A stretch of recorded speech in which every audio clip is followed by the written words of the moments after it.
Today on Substance Stories, we're going to be talking about self-care and how important it is for you maintaining good mental health.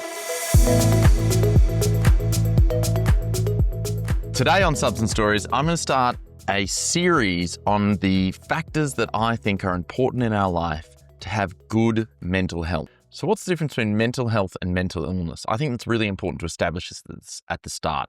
So we can have good mental health or bad mental health, and that's different to having a mental illness. I think it's easy to think of it like having good physical health and a physical illness. So if I have good physical health, I could be in good shape, I could be eating healthily, doing all the right things. That doesn't preclude me from having an illness like diabetes, but it would mean if I had diabetes, I would be more likely to have a well-managed diabetes.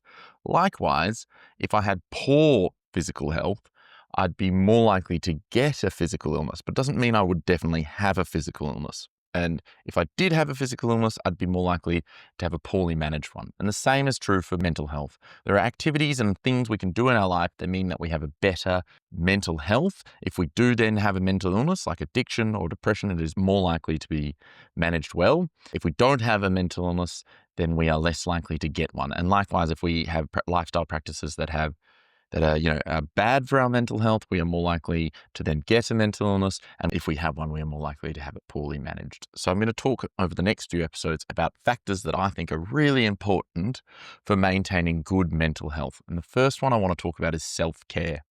So self-care is often thrown around today, and people will use it like, oh, I'm going to treat myself to a massage. That's self-care. I think that's really different. I think that's treating yourself to something nice, which is great. It's great to treat yourself to something nice, but that's not self-care. Think about self-care as things we do to look after ourselves. So like having a car, you look after your car, you make sure it's getting serviced, you make sure it's clean. That's caring for your car. You do the same for yourself. So things that I think of as self-care would be showering every day, making your bed, making sure you look presentable, making sure your room is clean.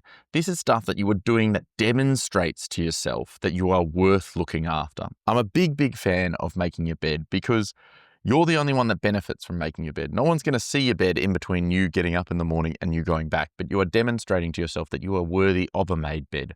So making your bed every morning is really important. It's why it comes up a lot in a lot of self-help books, because it's demonstrating to yourself that you are worth looking after. One of the big things that happens to us when we have a mental illness or we have an addiction and when we're in the deep throes of it is we stop engaging in those self-care activities, and we are demonstrating to ourselves that we aren't worth looking after, we aren't worth caring for.